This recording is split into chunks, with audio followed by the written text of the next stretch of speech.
ಒಂದು ಸಣ್ಣ ಊರ್ದು. ಈ ಊರಲ್ಲಿ ವರ್ಮಾ ಕುಟುಂಬ ವಾಸ ಮಾಡ್ತಿತ್ತು.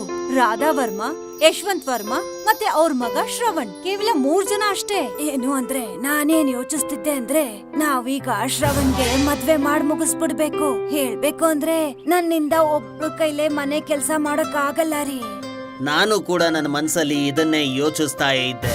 ನಾವು ಕೂಡ ನಮ್ಮ ಶ್ರವಣ್ಗೆ ಒಂದು ಒಳ್ಳೆ ಹುಡುಗಿಯನ್ನ ಹುಡ್ಕೋದಕ್ ಶುರು ಮಾಡ್ಬೇಕು.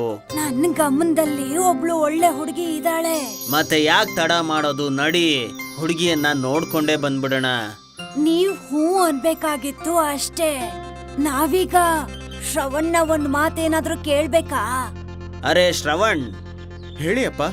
ನಾನು ಮತ್ತೆ ನಿಮ್ಮಮ್ಮ ನಿರ್ಧಾರ ಮಾಡಿದೀವಿ, ನೀನು ಮದ್ವೆ ಮಾಡ್ಕೊಳ್ಳೇಬೇಕು.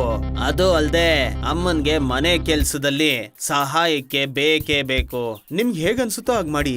ಇದು ತುಂಬಾ ಒಳ್ಳೆ ವಿಷಯ ಶ್ರವಣ್. ನಾನ್ ಒಂದು ಹುಡ್ಗಿನ ಹುಡ್ಕಿಟ್ಟಿದೀನಿ. ಈ ಭಾನುವಾರನೇ ಹುಡ್ಗಿನ್ ನೋಡಕ್ ಹೋಗೋಣ ನಾವು. ಸರಿ ಅಮ್ಮ. ವರ್ಮಾ ಕುಟುಂಬ ಖುಷಿಯಾಗಿತ್ತು. ಆದಷ್ಟು ಬೇಗ ಅವ್ರ ಮನೆಗೊಬ್ಳು ಸೊಸೆ ಬರ್ತಾಳೆ ಅಂತ. ಭಾನುವಾರದ ದಿನ ಸಂಜೆ ಅವ್ರೆಲ್ರೂ ಸೃಷ್ಟಿನ ನೋಡೋದಕ್ಕೆ ಅಂತ ಅವ್ರ ಮನೆಗ್ ಹೋಗ್ತಾರೆ. ಸೃಷ್ಟಿ ತುಂಬಾ ಸುಂದರಿ ಮತ್ತೆ ಬುದ್ಧಿವಂತೆ ಕೂಡ ಆಗಿದ್ಲು. ನಮ್ ಸೃಷ್ಟಿ BA ಪಾಸ್ ಮಾಡ್ಕೊಂಡಿದ್ದಾಳೆ. ಜೊತೆಗೆ ಮನೆ ಕೆಲ್ಸ ಎಲ್ಲ ತುಂಬಾ ಚೆನ್ನಾಗ್ ಮಾಡ್ತಾಳೆ. ಅವಳೊಬ್ಳೆ ಇಡೀ ಮನೆ ನೋಡ್ಕೋತಾಳೆ ಗೊತ್ತಾ. ಕೇಳಿ ತುಂಬಾ ಖುಷಿ ಆಗ್ತಿದೆ. ಶ್ರವಣ್, ನಿನ್ನ ಅಭಿಪ್ರಾಯ ಏನು? ನಿಮ್ಗೆ ಒಳ್ಳೇದನ್ಸೋದ್ನ ಮಾಡಿ. ನನಗಂತೂ ಹುಡುಗಿ ಇಷ್ಟ ಆದ್ಲು. ಈಗ ನೀವೇ ಹೇಳಿ. ನಮಗೂ ಕೂಡ ಒಪ್ಪಿಗೆ ಇದೆ. ಮತ್ತೆ ನಿಮ್ಗಳಿಗೆಲ್ಲ ನನ್ನ ಮಗ ಇಷ್ಟ ಆಗಿದನಾ? ಹೇಳಿದ್ರೆ ಸಂಬಂಧ ಮಾತಾಡ್ ಮುಗಿಸ್ಬೋದು. ಖಂಡಿತ, ನಮ್ಗಂತೂ ನಿಮ್ಮ ಮಗ ಶ್ರವಣ್ ತುಂಬಾ ಇಷ್ಟ ಆಗಿದ್ದಾನೆ. ಇಷ್ಟು ಒಳ್ಳೆ ಸಂಬಂಧ ನಮ್ಗೆ ಬೇರೆ ಎಲ್ಲಿ ಸಿಗುತ್ತೆ ಹೇಳಿ. ಸೃಷ್ಟಿ ನಾಚ್ಕೊಂಡು ಅಡ್ಗೆ ಮನೆಗೆ ಹೊರಟೋಗ್ತಾಳೆ. ನಿಮ್ಗೆಲ್ಲ ಒಪ್ಪಿಗೆ ಆಗಿದ್ರೆ ಒಂದ್ ಕೆಲ್ಸ ಮಾಡೋಣ. ನಾವು ಮುಂದಿನ ತಿಂಗಳೇ ಇವ್ರಿಗೆ ನಿಶ್ಚಿತಾರ್ಥ ಮಾಡ್ ಮುಗ್ಸೋಣ. ಆ ನಂತರ ಮುಹೂರ್ತ ನೋಡ್ಕೊಂಡು ಮದ್ವೆ ಮಾಡ್ ಮುಗ್ಸೋಣ. ಇದನ್ ತಗೊಳ್ಳಿ, ಬಾಯ್ ಸಿಹಿ ಮಾಡ್ಕೊಳ್ಳಿ. ಶ್ರವಣ್ ಮತ್ತೆ ಸೃಷ್ಟಿ ಮದ್ವೆ ಫಿಕ್ಸ್ ಆಗೋಗಿತ್ತು. 2 ಕುಟುಂಬದವರು ತುಂಬಾ ಖುಷಿಯಾಗಿದ್ರು. 1 ತಿಂಗಳ ನಂತರ ಇಬ್ರು ಎಂಗೇಜ್ಮೆಂಟ್ ಅಂತ. ಆಮೇಲೆ ಸ್ವಲ್ಪ ದಿನದಲ್ಲೇ ಶ್ರವಣ್ ಮತ್ತೆ ಸೃಷ್ಟಿಗೆ ಮದ್ವೆ ಕೂಡ ಆಗೋಯ್ತು. ಚೆನ್ನಾಗಿರಮ್ಮ ನೀನು. ಯಾವಾಗ್ಲೂ ಸಂತೋಷವಾಗಿರಿ. ಇಡೀ ವರ್ಮಾ ಕುಟುಂಬ ಖುಷಿಯಾಗಿತ್ತು. ಯಾಕಂದ್ರೆ ಅವ್ರ ಮನೆಗೆ ಸೊಸೆ ಬಂದಿದ್ಲು. ಸೃಷ್ಟಿ ಬೆಳಿಗ್ಗೆ ಬೇಗ ಎದ್ದು ಮನೆ ಕೆಲ್ಸ ಎಲ್ಲ ಮಾಡ್ತಾ ಇದ್ಲು. ಆಮೇಲೆ ಸ್ನಾನ ಮಾಡ್ಕೊಂಡು ಅಡಿಗೆ ಮನೆಗೆ ಕಾಲಿಡ್ತಾ ಇದ್ಲು. ವರ್ಮಾ ಕುಟುಂಬ ಹೇಳೋಕ್ ಮುಂಚೆನೆ ಮನೇಲಿ ಎಲ್ಲ ಕೆಲ್ಸ ಮುಗ್ದು ಹೋಗಿರ್ತಾ ಇತ್ತು. ಏನಮ್ಮ ನೀನು ಮನೆ ಕೆಲ್ಸನೆಲ್ಲ ಬೆಳಿಗ್ಗೆ ಎಲ್ರು ಹೇಳೋಕ್ ಮುಂಚೆನೆ ಮುಗಿಸ್ಬಿಟ್ಟಿದ್ಯಾ? ಅದೇನ್ ಗೊತ್ತಾ ಅತ್ತೆ, ನಾನು ಬೆಳಿಗ್ಗೆ ಬೇಗ ಹೇಳ್ತೀನಿ, ಹಾಗಾಗಿ ಕೆಲ್ಸ ಎಲ್ಲ ಮುಗಿಸ್ಬಿಟ್ಟೆ. ಒಳ್ಳೆ ಕೆಲ್ಸ ಮಾಡ್ದಿಯಮ್ಮ ನೀನು. ನಮ್ ಸೊಸೆ ತುಂಬಾ ಒಳ್ಳೆವಳು ರೀ. ಮನೆ ಕೆಲ್ಸ ಎಲ್ಲ ಅವಳೊಬ್ಳೆ ಮಾಡ್ಬಿಟ್ಟಿದ್ದಾಳೆ. ಅವಳು ನನ್ಗಿಂತ ಚೆನ್ನಾಗ್ ಮನೆ ನಿಭಾಯಿಸ್ತಾಳೆ. ತುಂಬಾ ಒಳ್ಳೆ ಗುಣ ಇದೆ ಅವಳಲ್ಲಿ. ನಾನು ನನ್ ಮಗನ್ಗೋಸ್ಕರ ಒಳ್ಳೆ ಹುಡುಗಿನ ಹುಡುಕಿದೀನಿ. ನನಗೆ ಅರ್ಥ ಆಗಿದೆ. ನಮ್ಮ ಸೊಸೆ ಅಂತೂ ತುಂಬಾನೇ ಒಳ್ಳೆಯವಳು. ನಾನೀಗ ಪಟ್ನಕ್ ಹೋಗ್ ಬರ್ತೀನಿ. ಸರಿ ಆಯ್ತು, ನೀವ್ ಹೋಗಿ. ಯಾಕಂದ್ರೆ ವರ್ಮಾ ಕುಟುಂಬಕ್ಕೆ ಸೊಸೆ ಬಂದಿದ್ಲು. ಅವಳು ಮನೆ ಕೆಲ್ಸನೆಲ್ಲ ಚೆನ್ನಾಗ್ ಮಾಡ್ತಾ ಇದ್ಲು. ಹಾಗಾಗಿ ರಾಧಾ ವರ್ಮಾಗೆ ಮಾಡಕ್ಕೇನು ಕೆಲ್ಸ ಇರ್ಲಿಲ್ಲ. ಅವಳು ಟಿವಿ ನೋಡ್ಕೊಂಡ್ ಕೂತಿರ್ತಿದ್ಲು. ಟಿವಿ ನೋಡ್ತಾ ನೋಡ್ತಾ ಬೆಳಿಗ್ಗೆಯಿಂದ ಮಧ್ಯಾಹ್ನ ಆಗೋಯ್ತು. ಈಗ ಊಟ ಬಡಿಸ್ಬಿಡ್ತೀನಿ. ಊಟದ ಸಮಯ ಆಗೋಗಿದೆ. ರಾಧಾ ವರ್ಮಾ ಊಟಕ್ಕೆ ಅಂತ ಕಿಚನ್ ಕಡೆಗೆ ಹೋಗ್ತಿದ್ಲು. ಅಷ್ಟೊತ್ತಿಗೆ ಸೃಷ್ಟಿ ಊಟ ತಗೊಂಡ್ ಆಚೆ ಬಂದ್ಲು. ಈಗ ತಾನೇ ನಾನು ಊಟ ಬಡಿಸ್ಕೊಳಕ್ಕೆ ಅಂತ ಹೋಗ್ತಾ ಇದ್ದೆ. ನೀವು ತೊಂದ್ರೆ ತಗೊಳ್ಳೋ ಅಂತ ಅಗತ್ಯ ಏನಿದೆ ಅತ್ತೆ? ಈಗ ನಾನಿದೀನಲ್ಲ, ನಾನ್ ನೋಡ್ಕೋತೀನಿ ಬಿಡಿ. ಅತ್ತೆ ಸೊಸೆ ಇಬ್ರು ಒಟ್ಟಿಗೆ ಕೂತು ಊಟ ಮಾಡಿದ್ರು. ಇದು ಪ್ರತಿದಿನದ ಅಭ್ಯಾಸ ಆಗೋಗಿತ್ತು. ಸೃಷ್ಟಿ ತನ್ನ ಅತ್ತೆಗೆ ಯಾವ ಕೆಲ್ಸ ಮಾಡೋದಕ್ಕೂ ಬಿಡ್ತಾ ಇರ್ಲಿಲ್ಲ. ಅವಳು ಎಲ್ಲಾ ಕೆಲ್ಸನೂ ಒಬ್ಳೇ ಮಾಡಿ ಮುಗಿಸ್ತಿದ್ಲು. ಸ್ವಲ್ಪ ತಿಂಗಳ ನಂತರ ರಾಧಾ ವರ್ಮಾಗೆ ಇದು ಅಭ್ಯಾಸನೇ ಆಗೋಯ್ತು. ಸೊಸೆ, ಏನತ್ತೆ? ಒಂದ್ ಲೋಟ ನೀರ್ ಕೊಡಮ್ಮ ಕುಡಿಯಕ್ಕೆ. ಇವಾಗ್ಲೇ ತರ್ತೀನಿ. ದಿನ ಕಳ್ದ ಹಾಗೆ ರಾಧಾ ವರ್ಮಾ ಕೇವಲ ಟಿವಿ ಮುಂದೆ ಕೂತಿರ್ತಾ ಇದ್ಲು. ಅವಳು ಜಾಸ್ತಿ ಓಡಾಡ್ತಾನೂ ಇರ್ಲಿಲ್ಲ, ಕೆಲ್ಸನೂ ಮಾಡ್ತಾ ಇರ್ಲಿಲ್ಲ. ಅವಳು ಸೋಂಬೇರಿ ಆಗೋಗಿದ್ಲು. ಇದ್ದಕ್ಕಿದ್ದ ಹಾಗೆ ರಾಧಾ ವರ್ಮಳ ಆರೋಗ್ಯ ಹಾಳಾಯ್ತು.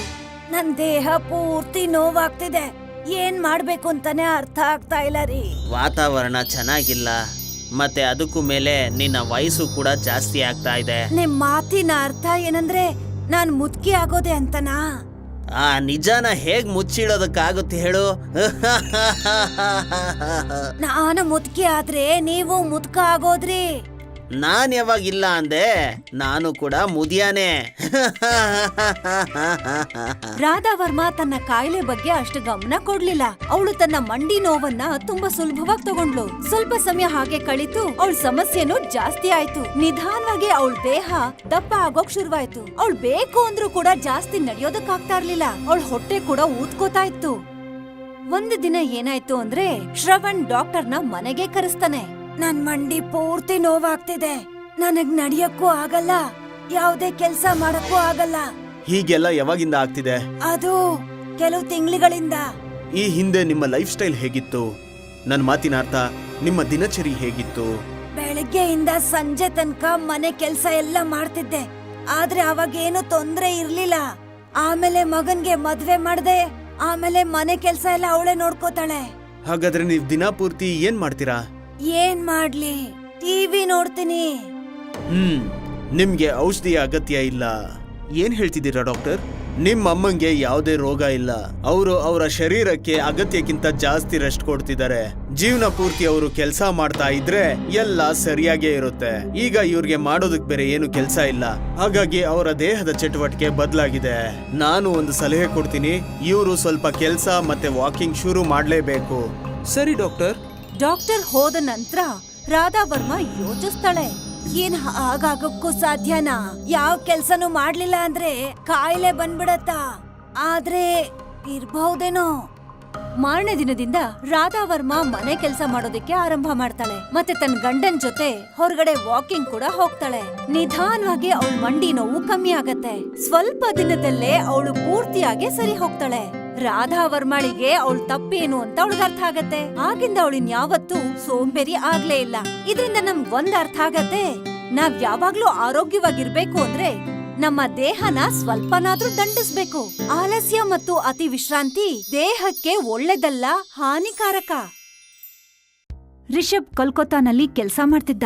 ಅವನು ಪ್ರತಿ ಶನಿವಾರ ರಾತ್ರಿ ಬರ್ಧಮಾನ್ಗ್ ಹೋಗ್ತಿದ್ದ. ಇವಾಗ್ ತಾನೇ ಕೆಲ್ಸಕ್ ಸೇರ್ಕೊಂಡಿದ್ದ, ಹಾಗಾಗಿ ಹೆಂಡ್ತಿನ ಜೊತೆಲಿರ್ಸ್ಕೊಂಡಿರ್ಲಿಲ್ಲ.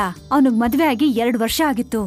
ಹೇಳ್ಬೇಕು ಅಂದ್ರೆ ಅಮ್ಮ ಮುಂಚೆನೆ ಹೇಳಿದ್ರು, ಮದ್ವೆ ಅರ್ಥ ಇದಲ್ಲ, ಮದ್ವೆ ಆಗ್ತಿದ್ದ ಹಾಗೆ ಅವಳನ್ನ ಕರ್ಕೊಂಡು ಬೇರೆ ಹೋಗು ಅಂತ. ಸ್ವಲ್ಪ ದಿನ ನನ್ ಜೊತೆನೆ ಇರ್ಲಿ, ಕೆಲವು ಸಂಪ್ರದಾಯಗಳನ್ನ ಕಲ್ತ್ಕೊಂಡ್ಮೇಲೆ ಕರ್ಕೊಂಡ್ ಹೋಗುವಂತೆ. ಅವತ್ತು ಭಾನುವಾರ ಆಗಿತ್ತು.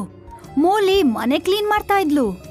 ಅತ್ತೆ ಪಾರ್ವತಿ ಧ್ವನಿ ಬರತ್ತೆ, ಸೊಸೆ ಸ್ವಲ್ಪ ಈ ಉಪ್ಪಿನಕಾಯಿ ಬಾಟ್ಲನ್ನ ಬಿಸ್ಲಿಗಿಟ್ಬಿಟ್ ಬಾ. ಜಾಡಿ ಅವಳ ಕೈಯಿಂದ ಜಾರಿ ಕೆಳಗಡೆ ಬಿದ್ದು ಹೋಗತ್ತೆ. ಇದೇ ವಿಷಯಕ್ಕೆ ಅತ್ತೆ ಎಷ್ಟು ಬೈತಾಳೆ ಅಂದ್ರೆ, ಪಾಪ ಅವಳು ಅತ್ತು ಕಣ್ಣೆಲ್ಲ ಕೆಂಪಾಗೋಗಿರತ್ತೆ. ರಿಷಬ್ ಹೆಂಡತಿ ಅಳ್ತಾ ಇರೋದನ್ನ ನೋಡ್ತಾ ಇದ್ದ, ಆದ್ರೆ ಪಾಪ ಅವನು ಏನು ಹೇಳೋದಕ್ಕಾಗದೆ ಸುಮ್ನೆ ಇದ್ದ. ಅವಳು ಬೆಳಗ್ಗೆಯಿಂದ ಕೆಲ್ಸ ಮಾಡ್ತಿದ್ಲು. ಅವಳು ನಾದ್ನಿ ಮನೆಗ್ ಬಂದಿದ್ಲು. ಅವಳು ಅವ್ರ ತಾಯಿ ಮುಂದೆ ಕೂತ್ಕೊಂಡು ತನ್ನ ಸಮಸ್ಯೆ ಹೇಳ್ಕೊಂಡು ಅಳ್ತಾ ಇದ್ಲು. ಆಗ ಅವ್ರಪ್ಪ ಅಲ್ಲಿಗ್ ಬರ್ತಾರೆ. ಅಯ್ಯೋ, ಎಲ್ಲ ಎಲ್ಲಿದ್ದೀರಾ? ನಾಷ್ಟಾ ಗೀಷ್ಟಾ ಕೊಡ್ತೀರಾ ಏನು? ಎಲ್ರು ಎದ್ದು ಹೊರಗ್ ಬರ್ತಾರೆ. ತುಂಬಾ ಹಸುವಾಗ್ತಿದೆ, ಬೇಗ ನಾಷ್ಟ ತಗೊಂಬನ್ನಿ. ಹಾ, ತರ್ತಿದ್ದೀನಿ. ಎಲ್ರು ಕೂತ್ಕೊಂಡು ತಿಂಡಿ ತಿಂತಾರೆ. ಮೌಲಿ ಬೆಳಗ್ಗೆಯಿಂದನೇ ಕೆಲ್ಸ ಮಾಡ್ತಿದ್ದಾಳೆ. ನಾನಿವತ್ತು ಹೊರಗಡೆಯಿಂದ ಊಟ ತರಿಸ್ತೀನಿ. ಅಯ್ಯೋ, ಯಾಕ್ರಿ ಹೊರಗಡೆಯಿಂದ ತರಿಸ್ತೀರಾ? ಅಂತ ಮಹಾ ಕೆಲ್ಸ ಏನ್ ಮಾಡ್ಬಿಟ್ಟಿದ್ದಾಳೆ ಇವಳು. ಬಿಡಿ ಜಾಗ, ನಾನೇ ಹೋಗ್ ಮಾಡ್ತೀನಿ. ನಾನೇ ಮಾಡ್ತಾ ಇದ್ದೀನಿ ಅತ್ತೆ.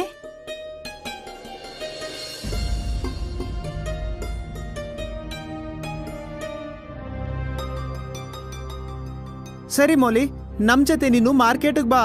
ಅಮ್ಮ ಮಾಡ್ಲಿ ಬಿಡು ಅಡ್ಗೆನ. ಪಾರ್ವತಿ ತೋರ್ಸ್ಕೊಳಕ್ ಹೋಗಿದ್ಲು ಅಡ್ಗೆ ಮನೆಗೆ, ಆದ್ರೆ ಪಾಪ ಅದು ಉಲ್ಟಾ ಆಗೋಯ್ತು. ಹಾ, ಹೋಗಿ ತಿರ್ಗಾಡ್ಕೊಂಡ್ ಬನ್ನಿ ನೀವೆಲ್ರು. ನಾನು ಜೀವನ ಪೂರ್ತಿ ಕಳ್ದಿದ್ದೀನಿ, ಇವಾಗ್ಲೂ ಅಡ್ಗೆ ಮನೆಯಲ್ಲೇ ಕಳಿತೀನಿ. ಮೌಲಿ, ಅಪ್ರೂಪಕ್ ನೀನ್ ಮಾರ್ಕೆಟ್ಗ್ ಬಂದಿದ್ಯಾ? ಬಾ, ಫಿಲಂ ನೋಡ್ಕೊಂಡು ಹೋಗೋಣ, ಮತ್ತೆ ಸ್ವಲ್ಪ ಶಾಪಿಂಗ್ ಮಾಡ್ಕೊಂಡು ಮನೆಗ್ ಹೋಗೋಣ. ಅತ್ತೆ ಮತ್ತೆ ರಮಾ ಅಕ್ಕಂಗೆ ಸೀರೆ ತಗೊಳ್ಳೋಣ. ಶಾಪಿಂಗ್ ಮಾಡ್ತಾ ಮಾಡ್ತಾ ತುಂಬಾ ಲೇಟೇ ಆಗೋಯ್ತು. ಇವತ್ತು ಅತ್ತೆ ನನ್ ಗ್ರಾಚಾರ ಬಿಡಿಸ್ತಾರೆ. ನನಗ್ ಸಿಗೋದಂತೂ ಒಂದೇ ಸಂಡೇನೆ. ನಿನ್ ಜೊತೆ ಸಮಯ ಕಳಿಯೋದಕ್ಕೆ ನಾನು ಎಷ್ಟ್ ದೂರದಿಂದ ಬರ್ತೀನಿ. ಆದ್ರೆ ನೀನ್ ನೋಡಿದ್ರೆ ಪೂರ್ತಿ ದಿನ ಅಡ್ಗೆ ಮನೆಯಲ್ಲೇ ಕಳೀತಿಯಲ್ಲ. ಇಡೀ ದಿನ ಗಂಡ ಹೆಂಡತಿ ಇಬ್ರು ಒಟ್ಟಿಗೆ ಕಳೀತಾರೆ. ಸಂಜೆ ಮನೆಗ್ ಬಂದಾಗ ಅತ್ತೆ ಕೋಪ ಗಗನ ಮೀರಿ ಹೋಗಿತ್ತು. ನೀವಿಬ್ರು ಇಷ್ಟು ಬೇಗ ಯಾಕೆ ಮನೆಗ್ ಬಂದ್ರಿ? ಇನ್ನೂ ಒಂದ್ ಸ್ವಲ್ಪ ಹೊತ್ತು ಸುತ್ತಾಡ್ಕೊಂಡ್ ಬರ್ಬೇಕಿತ್ತು. ನನಗ್ ಚೆನ್ನಾಗ್ ಗೊತ್ತು, ನನ್ನ ಮಗಳು ಮನೆಗ್ ಬಂದ್ರೆ ನಿನ್ ಕೆಲ್ಸ ಜಾಸ್ತಿ ಆಗೋಗತ್ತಲ್ವಾ. ಅತ್ತೆ, ನಾನ್ ಯಾವತ್ತೂ ಒಬ್ಳು ಎಲ್ಲಿಗೂ ಹೋಗಿಲ್ಲ. ನೀವೇನಾದ್ರೂ ಹೇಳುದಿದ್ರೆ ನಿಮ್ ಮಗನ್ ಯಾಕೆ ಹೇಳಲ್ಲ ನೀವು? ಮೋಲಿ ತನ್ನ ಕೋಣೆಗೆ ಹೋಗ್ತಾಳೆ. ರಿಷಬ್, ನಿನ್ ಹೆಂಡತಿಗೆ ಔಟಿಂಗು ಹೊರಗಡೆ ಸುತ್ತೋದು ಅಷ್ಟು ಇಷ್ಟ ಇದ್ರೆ ಈ ಸಲ ನೀನು ಅವಳನ್ನ ಇಲ್ಲಿಂದ ಕರ್ಕೊಂಡು ಹೊರಟೋಗು ನಿನ್ ಮನೆಗೆ. ನನ್ನಿಂದ ನೋಡಕ್ಕಾಗಲ್ಲ ಈ ನಿಮ್ಮಿಬ್ರು ಚಕ್ಕಂದನ. ಅಮ್ಮ ಯಾಕೆ ಇಷ್ಟೊಂದು ಕೋಪಿಸ್ಕೊತಾ ಇದ್ದೀರಾ? ಮುಂದಿನ ಸತಿ ಬಂದಾಗ ಕರ್ಕೊಂಡು ಹೋಗ್ತೀನಿ. ಮೋಲಿ ಕೋಣೆಗೆ ಹೋಗಿ ಅಳ್ತಾ ಇದ್ಲು. ಅಯ್ಯೋ ಮೌಲಿ, ಯಾಕೆ ಅಳ್ತಿದ್ಯಾ? ಮುಂದಿನ ಸತಿ ಬಂದಾಗ ನಿನ್ನ ಜೊತೆ ಕರ್ಕೊಂಡು ಹೋಗ್ತೀನಿ. ಈಗ ಸುಮ್ನಿರು. ರಿಷಬ್, ನನಗ್ ಭಯ ಆಗ್ತಾ ಇದೆ. ನೀನ್ ಇಲ್ಲಿಂದ ಹೋದ್ಮೇಲೆ ಅತ್ತೆ ನನ್ಗೇನ್ ಮಾಡ್ತಾರೋ ಏನೋ ಅಂತ. ಅತ್ತೆ ಒಂದ್ ಕ್ಷಣನೂ ನನ್ನ ನೆಮ್ಮದಿಯಾಗಿರೋದಕ್ ಬಿಡಲ್ಲ. ಪಾರ್ವತಿ ಇನ್ನು ಬೈತಾನೆ ಇದ್ಲು. ರಿಷಬ್ ರಮಾ ಮತ್ತೆ ಅವನ್ ತಂಗಿಗ್ ತಂದಿದ್ದ ಸೀರೆ ಕೂಡ ಕೊಡ್ತಾನೆ. ನಿನ್ ಹೆಂಡತಿಗೂ ಸೀರೆ ತಗೊಂಡಿರ್ಬೇಕಲ್ಲ, ಅದನ್ ಮಾತ್ರ ನಮಗ್ ತೋರಿಸ್ಲೇ ಇಲ್ಲ. ಅಮ್ಮ, ನಾನು ಅಷ್ಟೊಂದು ದುಡ್ಡನ್ನ ದುಡಿಯೋದಿಲ್ಲ. ನಿಮ್ಗೇನ್ ಅನ್ಸುತ್ತೆ? ನಾನು ಅವಳಿಗೆ ಸ್ಯಾರಿ ಕೊಡ್ಸಕ್ ಕರ್ಕೊಂಡೋದೆ ಅಂತನಾ? ಅಮ್ಮ, ಅವಳು ಈ ಮನೆಗ್ ಬಂದು 2 ವರ್ಷ ಆಗ್ತಿದೆ. ಪಾಪ ಅವಳು ಏನನ್ನೂ ಕೇಳಲೇ ಇಲ್ಲ ಇದುವರೆಗೂ. ಒಂದಿನ ಹೊರಗ್ ಕರ್ಕೊಂಡೋದೆ ಅಂತ ಯಾಕೆ ಇಷ್ಟೊಂದು ಕೋಪಿಸ್ಕೊಂಡಿದ್ದೀರಾ? ಹಾಗಾದ್ರೆ ಕರ್ಕೊಂಡ್ ಹೋಗಪ್ಪ, ಯಾರ್ ಬೇಡ ಅಂದಿರೋದು? ರಿಷಬ್ಗೆ ಮಾತು ಮುಂದುವರ್ಸೋದು ಇಷ್ಟ ಇರ್ಲಿಲ್ಲ. ಅವನು ತನ್ನ ರೂಮಿಗೆ ಹೊರಟೋಗ್ತಾನೆ. ಅವ್ರ ಅಮ್ಮನ್ ಕೋಪ ಇನ್ನೂ ಕಡಿಮೆನೆ ಆಗಿರೋದಿಲ್ಲ. ಅಷ್ಟೊತ್ತಿಗೆ ಒಂದು ದಿನ ಮೋಲಿ ತವ್ರ ಮನೆಯಿಂದ ಅವ್ರಪ್ಪ ಅವಳನ್ನ ಕರ್ಕೊಂಡ್ ಹೋಗೋಕೆ ಅಂತ ಬಂದಿರ್ತಾರೆ. ಅವ್ರಮ್ಮನ್ಗೆ ಆಪರೇಷನ್ ಆಗೋದ್ರಲ್ಲಿತ್ತು. ಹಾ ಕರ್ಕೊಂಡ್ ಹೋಗಿ ನಿಮ್ ಮುದ್ದಿನ ಮಗಳನ್ನ. ಎಷ್ಟು ದಿನ ಬೇಕೋ ಅಷ್ಟು ದಿನ ನಿಮ್ಮನೇಲೆ ಇರಿಸ್ಕೊಳ್ಳಿ. ನನಗೇನ್ ಬೇಜಾರಿಲ್ಲ ಬಿಡಿ. ಅತ್ತೆ, ಯಾಕಿಷ್ಟೊಂದ್ ಬೇಜಾರ್ ಮಾಡ್ಕೊಂಡಿದ್ದೀರಾ? 2-3 ದಿನದಲ್ಲಿ ನಾನು ವಾಪಸ್ ಹೋಗು. ಯಾರ್ ತಡ್ದಿರೋರ್ ನಿನ್ನ? ಅಷ್ಟೊತ್ತಿಗೆ ರಿಷಬ್ ತಂದೆ ಅಲ್ಲಿಗ್ ಬರ್ತಾರೆ ಮತ್ತೆ ಮಾತನ್ನ ನಿಭಾಯಿಸ್ತಾ ಹೇಳ್ತಾರೆ, ಸೊಸೆ, ನೀನ್ ಹೋಗಮ್ಮ, ನಾನ್ ಇಲ್ಲಿ ನೋಡ್ಕೊಂತೀನಿ. ಮೋಲಿ ತನ್ನ ತಂದೆ ಜೊತೆ ಹೊರಟೋಗ್ತಾಳೆ. ಶನಿವಾರ ರಿಷಬ್ ಮನೆಗ್ ಬಂದಾಗ, ನೀನ್ ಹೆಂಡ್ತಿ ತವ್ರ ಮನೆಗ್ ಹೋಗಿದ್ದಾಳೆ, ಹೋಗ್ಬೇಡ ಅಂತ ನಾನ್ ಹೇಳ್ದೆ. ಸರಿ ಅಮ್ಮ, ಅಪ್ಪ ಹೇಳಿದ್ರು ನನಗೆ. ರಿಷಬ್ ಸೋಮವಾರ ವಾಪಸ್ ಹೊರಟೋಗ್ತಾನೆ. ಆದ್ರೆ ಅಮ್ಮ ಮಾತ್ರ ಹಗಲು ರಾತ್ರಿ ಅದನ್ನೇ ಯೋಚನೆ ಮಾಡ್ತಿದ್ಲು, ಹೇಗೆ ಸೊಸೆಯಿಂದ ಬಿಡುಗಡೆ ಪಡ್ಕೊಳ್ಳೋದು ಅಂತ. 4 ದಿನದ ನಂತರ ಮೌಲಿನ ಬಿಡೋದಿಕ್ಕೆ ಅಂತ ಅವ್ರಪ್ಪ ಮನೆಗ್ ಬಂದಾಗ, ಇಷ್ಟ ಬೇಗ ಯಾಕೆ ಬಂದ್ಬಿಟ್ಟೆ ನೀನು? ಸ್ವಲ್ಪ ದಿನ ನಿಮ್ ತಾಯಿ ಸೇವೆ ಮಾಡ್ಕೊಂಡ್ ಅಲ್ಲೇ ಇರ್ಬೇಕಿತ್ತು. ಅತ್ತೆ, ನನ್ ದೊಡ್ಡಕ್ಕ ಬಂದ್ರು, ಅದಕ್ಕೋಸ್ಕರ ನಾನ್ ವಾಪಸ್ ಬಂದ್ಬಿಟ್ಟೆ. ಮೋಲಿ ಬರ್ತಿದ್ ಹಾಗೆ ಕೆಲ್ಸ ಮಾಡೋಕ್ ಶುರು ಮಾಡ್ತಾಳೆ. ಅಷ್ಟೊತ್ತಿಗೆ ಪಾರ್ವತಿ ಒಂದ್ ಫೋಟೋನ ಅವಳಗ್ ತೋರ್ಸಿ ಹೇಳ್ತಾಳೆ, ಈ ಫೋಟೋ ನಿನ್ ರೂಮಲ್ಲೇ ಬಿದ್ದಿತ್ತು. ನಾನಿದನ್ನ ರಿಷಬ್ಗೇನ್ ತೋರಿಸ್ಲಿಲ್ಲ, ಆದ್ರೆ ನಿನ್ನನ್ ಕೇಳ್ತಿದ್ದೀನಿ, ಯಾರ್ ಫೋಟೋನೇ ಇದು? ಮೋಲಿ ಭಯದಿಂದ ನಡ್ಗೋಕ್ ಶುರು ಮಾಡಿದ್ಲು. ಆ ಫೋಟೋ ಅವಳು ಕಾಲೇಜಲ್ಲಿ ಓದುವಾಗ ರವಿ ಜೊತೆ ತೆಗೆಸ್ಕೊಂಡಂತ ಫೋಟೋ ಅದು. ಅವಳು ಯೋಚಿಸಿದ್ಲು ಅವಕಾಶ ನೋಡಿ ರಿಷಬ್ಗೆ ಹೇಳ್ಬೇಕು ಅಂತ. ಆದ್ರೆ ಉಲ್ಟಾ ಆಗೋಯ್ತಿಲ್ಲಿ. ಅತ್ತೆ, ಈ ಫೋಟೋನ ರಿಷಬ್ ನೋಡಿ ಎಸ್ತಿದ್ರು ಅತ್ತೆ. ಅವಳು ಸುಳ್ಳು ಹೇಳ್ಬಿಟ್ಲು ಅತ್ತೆಗೆ. ಶನಿವಾರ ರಿಷಬ್ ಮನೆಗ್ ಬರ್ತಿದ್ ಹಾಗೆ ಅಮ್ಮ ಆ ಫೋಟೋನ ಅವನಿಗ್ ತೋರ್ಸಿ ಹೇಳ್ತಾರೆ, ನಿನಗ್ ಗೊತ್ತಿತ್ತಾ ಈ ಫೋಟೋ ಬಗ್ಗೆ? ಆದ್ರೂ ಕೂಡ ಈ ಚರಿತ್ರಹೀನ ಹೆಣ್ಣನ್ನ ಮದ್ವೆ ಮಾಡ್ಕೊಂಡ್ಯಾ? ನಾಚಿಕೆ ಆಗಲ್ವೇನೋ? ಎಂತ ಗಂಡ್ಸೋ ನೀನು? ರಿಷಬ್ ಆ ಫೋಟೋನ ಅರ್ದ್ಬಿಟ್ಟು ಹೇಳ್ತಾನೆ, ಅಮ್ಮ, ನಿಮ್ಗೇನ್ ಬೇಕಾಗಿರೋದು? ನಾನ್ ಇವಳನ್ನ ಅವ್ರ ತವ್ರಕ್ ಕಳಿಸ್ಬಿಡ್ಲಾ? ಫೋಟೋ ಏನೋ ಇಡಿಸ್ಕೊಂಡಿದ್ದಾಳೆ, ಇದ್ರಲ್ಲಿ ಏನ್ ತಪ್ಪಿದೆ? ಕಾಲೇಜ್ ಟೈಮಲ್ಲಿ ಇಂಥ ಎಷ್ಟೋ ಘಟನೆಗಳು ನಡೀತಾ ಇರುತ್ತೆ. ಹಾ, ನಾನು ಅದೇ ಬಯಸ್ತೀನಿ. ಅವಳು ಎಷ್ಟು ದಿನ ಅಲ್ಲಿರ್ತಾಳೋ ಅಷ್ಟು ದಿನ ಪಾಠ ಕಲಿತಾಳೆ ಅವಳು. ಮೋಲಿ ಅದನ್ನ ಕೇಳಿಸ್ಕೊಂಡ ತಕ್ಷಣ ಅತ್ತೆ ಕಾಲ್ ಹಿಡ್ಕೋತಾಳೆ. ಅತ್ತೆ, ಹಾಗೆಲ್ಲ ಮಾಡ್ಬೇಡಿ. ನಮ್ಮಪ್ಪ ಯಾರಿಗೂ ಮುಖ ತೋರಿಸದೇ ಇರೋ ತರ ಆಗ್ಬಿಡತ್ತೆ ಅಷ್ಟೇ. ನಮ್ ಮರ್ಯಾದೆ ಹೋದ್ರೆ ಪರವಾಗಿಲ್ವಾ ನಿನ್ಗೆ? ನೀನ್ ನಿನ್ನ ವಸ್ತು ಎಲ್ಲ ಪ್ಯಾಕ್ ಮಾಡು, ನಾವ್ ಈಗ್ಲೇ ಹೋಗೋಣ. ನಮ್ಮಮ್ಮ ನಿನ್ನ ಇಲ್ಲಿ ಇರೋದಕ್ ಬಿಡೋದಿಲ್ಲ. ನಾನ್ ತವ್ರ ಮನೆಗ್ ಹೋಗಲ್ಲ, ಅದಕ್ಕಿಂತ ನನ್ ಪ್ರಾಣ ಹೋಗೋದೇ ಒಳ್ಳೇದು ಅಂತ ಅನಿಸ್ತಿದೆ. ಅಮ್ಮ ಹತ್ರ ಹೇಳು ನಿನ್ನ ತವ್ರಿಗೆ ಹೋಗ್ತಿದ್ದೀನಿ ಅಂತ. ಆದ್ರೆ ನಾವು ಲಕ್ನೋಗ್ ಹೋಗೋಣ. ಮೋಲಿ ಕಣ್ಣಲ್ಲಿ ನೀರ್ ಬರೋದಿಕ್ಕೆ ಶುರುವಾಗತ್ತೆ. ನಾನ್ ಈ ಫೋಟೋ ಬಗ್ಗೆ ನಿಮ್ಗೆ ಹೇಳ್ಬೇಕು ಅಂತಾನೆ ಇದ್ದೆ, ಆದ್ರೆ ನನ್ಗೆ ಅವಕಾಶನೇ ಸಿಗ್ಲಿಲ್ಲ. ಅತ್ತೆ ಹತ್ರ ನನ್ ಸುಳ್ಳು ಹೇಳಿದ್ದೆ. ನನಗ್ ಮೊದ್ಲೇ ಗೊತ್ತಿತ್ತು ಆ ಹುಡ್ಗನ್ ಜೊತೆ ನೀನು ಮದ್ವೆ ಆಗ್ಬೇಕಾಗಿತ್ತು ಅಂತ. ಆದ್ರೆ ಅವನು ಬೇರೆ ಜಾತಿಯವನು ಅಂತ ನಿಮ್ಮಪ್ಪ ಅಮ್ಮ ಇದಕ್ ಒಪ್ಕೊಂಡಿಲ್ಲ. ನಿಮ್ಮಪ್ಪ ನನ್ಗೆ ಇದನ್ನ ಮೊದ್ಲೇ ಹೇಳಿದ್ರು. ಬಾ ಬೇಗ ನಡಿ, ಇಲ್ಲಂದ್ರೆ ಲೇಟ್ ಆಗ್ಬಿಡುತ್ತೆ. ಗಂಡ ಹೆಂಡತಿ ಇಬ್ರು ಲಕ್ನೋಗ್ ಹೊರಟೋಗ್ತಾರೆ. ಅಮ್ಮ ತೃಪ್ತಿಯಾಗಿರ್ತಾಳೆ, ಯಾಕಂದ್ರೆ ತಾಯಿ ಮಾತನ್ನ ಕೇಳಿ ತವ್ರ ಮನೆಗ್ ಹೆಂಡತಿನ ಕಳ್ಸಿದಾನೆ ಅಂತ. ಸ್ವಲ್ಪ ದಿನಗಳ ತನಕ ರಜದ ದಿನಗಳಲ್ಲಿ ರಿಷಬ್ ಮನೆಗ್ ಬರಲ್ಲ. ಸ್ವಲ್ಪ ದಿನದಿಂದ ತಂದೆಗೆ ಹುಷಾರ್ ಕೂಡ ಇರಲ್ಲ. ಆಗ ತಾಯಿ ಒಂದು ಪತ್ರ ಬರ್ದು ರಿಷಬ್ಗೆ ವಿಷಯ ತಿಳಿಸ್ತಾರೆ. ರಿಷಬ್ ಬಂದು ಅವರಪ್ಪನ್ನ ಜೊತೆಲ್ ಕರ್ಕೊಂಡ್ ಹೋಗ್ತಾನೆ. ಅಯ್ಯೋ ಮಗ್ನೆ, ನಾನ್ ಇದೇ ಚಿಂತೆಯಲ್ಲಿ ಹುಷಾರ್ ತಪ್ಪೋಗಿದ್ದೆ. ನಮ್ಮ ಸೊಸೆ ಎಷ್ಟ್ ದಿನ ಅಂತ ತವರಲ್ಲೇ ಇರ್ತಾಳೆ ಅಂತ. ಒಂದ್ ಹೆಣ್ಣಿಗೆ ಹೆಣ್ಣೆ ವೈರಿ. ನೀನ್ ಇವಳನ್ನ ಅಲ್ಲಿಂದ ಕರ್ಕೊಂಬಂದು ಒಳ್ಳೇದೇ ಮಾಡ್ದೆ. ಅಪ್ಪ, ನಾನ್ ಏನೇ ಮಾಡಿದ್ರು ಅತ್ತೆನ ಖುಷಿ ಪಡ್ಸೋದಕ್ಕಾಗ್ಲಿಲ್ಲ. ಮಗಳೇ, ಕೆಲವೊಬ್ರು ಅವ್ರ ಬಗ್ಗೆ ಮಾತ್ರ ಯೋಚನೆ ಮಾಡ್ತಾರೆ.